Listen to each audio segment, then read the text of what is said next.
This is the Fifth Estate Winning Headlines, your media police post. In this segment, we summarize some of the headlines that you may have missed this morning, but we also take a look at the political pieces that we call cartoons in this country. Today is the 15th of February 2022, and I am 2J. I'm JM. And I am Miss K. Again, in case you missed today's headlines, here they are. Daily Nation, making of a loud, messy divorce.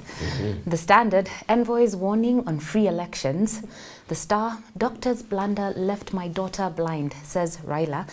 And finally, People Daily, how Uhuru plans to take the war to RUTO. Yeah. Yes. Well, today is ICC Day. Why don't you kick us off, 2J? And a happy post-Valentine's Day to the Kenyan public. And to celebrate, the ICC trial of Paul GICHERU started today. And already it's not looking good. The prosecution has outlined an incriminating case against GICHERU, and it appears to have implicated William Ruto along the way. So we must note that this was only day one of the trial, and there is plenty more to come. But it's important to understand that the trial of GICHERU is closely linked to the trial of William Ruto. Is it possible that the outcome of this case will seal Ruto's fate by exposing what GICHERU did and who he did it for? And from today's trial, I wish to highlight just only two items that piqued my interest.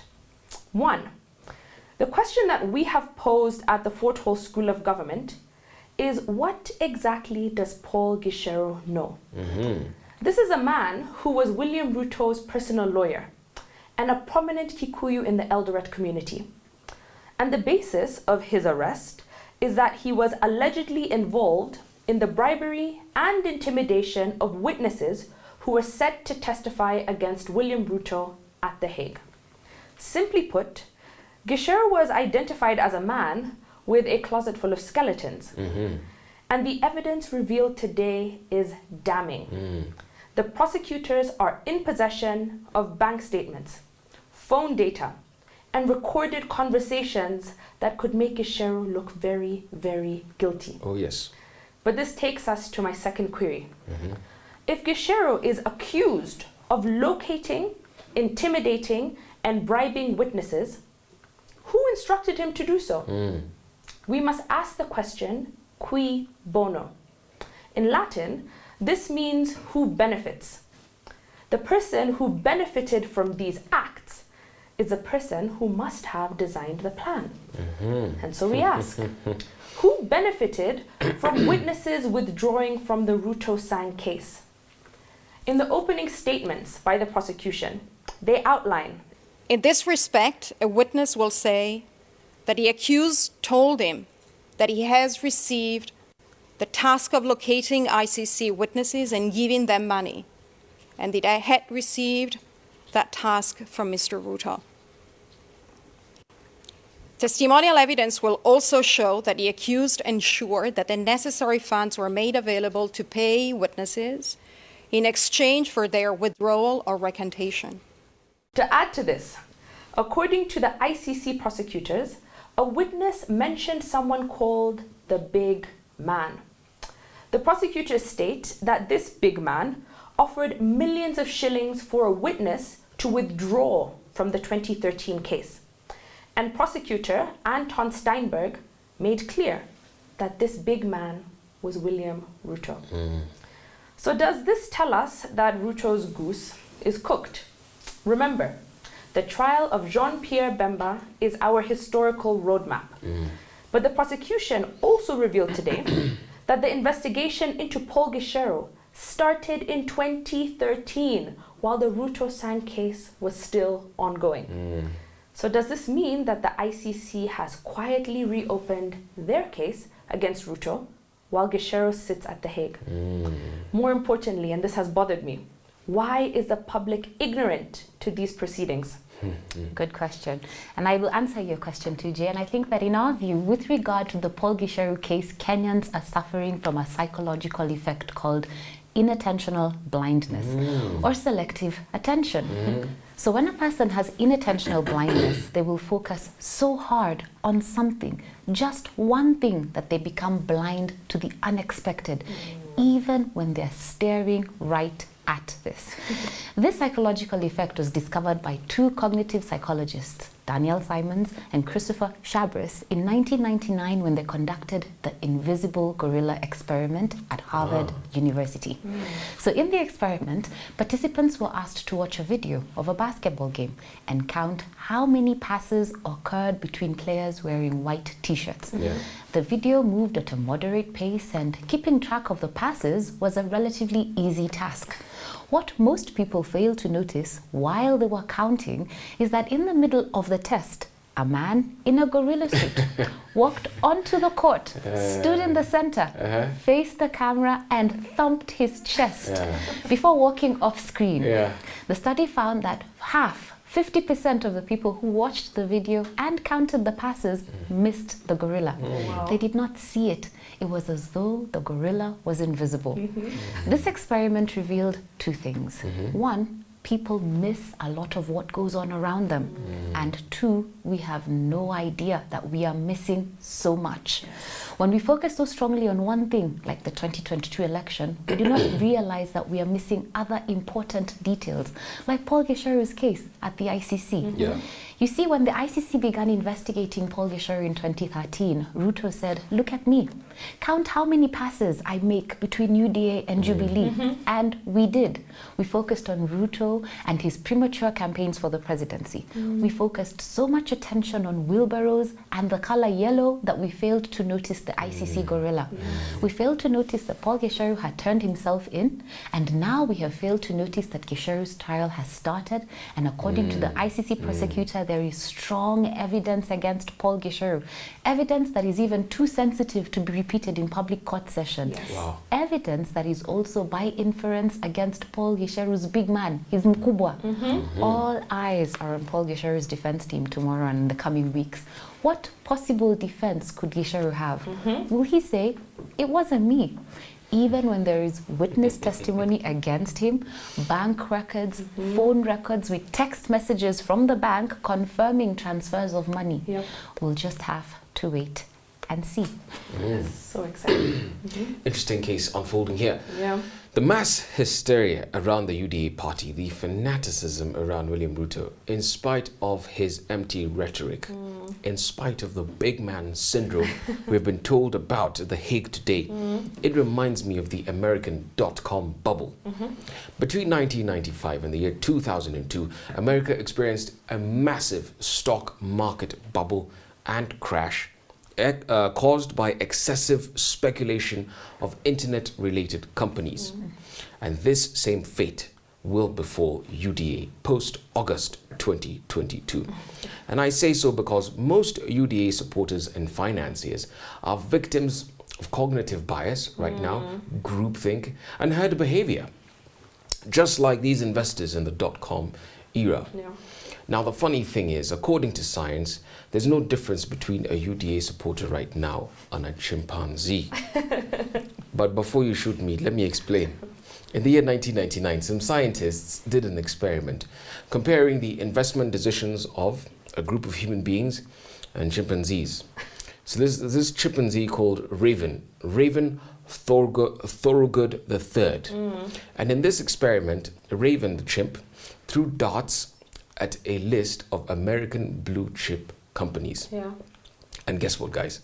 He emerged as the 22nd most successful investor on Wall Street. A chimpanzee. This 6-year-old chimp beat 6,000 mutual funds in the stock market. In the course of the year, he threw darts at a list of 133 companies, and those investments showed returns of 365%, is what we're told. What a clever chimpanzee, right? Well, no. The chimp was not successful because of his aptitude. He was successful because it was the time of the .com boom. From 1990 to 1997, internet penetration of American households went up from 15 to 35%. And suddenly any company with the .com after its name was gold dust. But then, like all bubbles, it burst. So between March 2000 and October 2002, the market lost $5 trillion. Over half of those .com companies had folded by the year 2004. So the lesson here isn't about the market. It's about the people. It's about these investors. In a bull market, when everything is going up, even an ignoramus can make money. Even a chimpanzee throwing darts at a list stuck on the wall can make money. But a bull market doesn't always last forever. And it's followed by a bear market when everything now is going down. And the phenomenon that causes bubbles is something we are all familiar with. FOMO. That is the fear of missing out. And this is the bug that has hit a lot of Kikuyus in UDA. So, here is a message to all the gullible Kikuyus following William Ruto off a cliff like sheep. Don't be victims of FOMO. You'll only get your hearts broken. UDA ni uta peli tupu. And I know Azimio doesn't really have any sex appeal right now, right? They're not the freshest kid off the block. But please, the point here is, even as you look to greener pastures, you know, don't kick common sense out the window. Critical thinking is very critical. Also, it's important to think selfishly and not follow the herd. And it's Warren Buffett who put it best, as I conclude. And here I'm paraphrasing what he said. And he said, a market in recession is like when you're in Mombasa and the tide is going out. It's easy to see those who are wearing their swimming costumes and those who have their bottoms exposed. So, dear Kikuyus, very soon, and we've seen it even beginning today, the tide will be going out. And you better have your swimming costumes on, otherwise you'll be embarrassed. You'll be exposed. I do like that. We have a 3-part criteria that we use to judge the headlines for you. We ask ourselves 3 questions. Is the headline topical or speculative, repetitive or groundbreaking and thoughtful, or just plain lazy? Daily Nation, making of a loud, messy divorce. Standard, envoy's warning on free elections. Star, doctor's blunder left my daughter blind, says Raila. And People Daily, how Uhuru plans to take the war to RUTO. So I want to toss the Standard and park the Star. The reason I want to toss the Standard, why do we need to have Muzungu envoys talking to us about free and fair elections in our own country? And asking us to give them assurances. It's our country, isn't it? You just sit here and be quiet. There's one thing Prof always says, why don't we send an African envoy to go watch the EU elections, to go watch the British elections, to go watch the American elections? That's why he wants to start the School of Caucasian Studies, right? Yes. Like course is soon to be open at the Fort Hall School of Government. Keep your eyes peeled. Okay, we've parked the Star, tossed the Standard. Between the Daily Nation and the People Daily, what do you think? People Daily, I think. How Uhuru plans to take the war to RUTO, that I want to know. Okay, we will. Okay, well, I do like also the makings of a loud, messy divorce, but I will agree with the table, the panel, and give it to the People Daily. The People Daily gives us our winning headline. Onto the political pieces that we call cartoons in this country. Just like the headlines, we have a 3-part criteria that we use to judge the cartoons for you. We ask ourselves, are they humorous or dry, satirical or pessimistic, and effective, or just plain lazy? Let's begin with the Standard. In the Standard, I think today we have Gamzo, a bit of a pessimistic cartoon, but we'll look at it. You have a politician dressed in green and yellow, interesting, and he's gone to see an eye doctor, and the doctor has a list of things that he's meant to read out, and the politician is reading out his own things. So he's meant to say poverty, but he says property. He's meant to say unemployment, but he says earn employment. He's meant to say education, he says election. He's meant to say agriculture, he says agriculture. And he's meant to say health, but instead he says wealth. Well, I will say I agree. I kind of like it. I do like it. Comical. Also, I had not noticed the color of the politician's uniform. Yeah, right? and he's also not yes, called politician. It's called a politician. Politician. That's the I like it. UDA uniform, if I ever did know it. If you ever did know it. I say we park that for being humorous. Let's take a look at the Daily Nation. Yeah, so here we have a caricature of Kakamega Governor Boni Halwale. He's not the governor, he's a senator. And the senator, again, another senator here, Cleophas Malala. And they're seated on a large gubernatorial seat. I think Boni Halwale wants to be the governor. He's the aspirant. And then you've got William Ruto outside of the chair, and he's got the outside of the TV next to the senator chair. He's got a measuring tape measuring, I think, the size of these two guys. Who's the bigger? Who's going to measure up? Yeah, to get the governor's seat, and who's going to get the senator's seat. A bit too local. Yeah, a bit too local.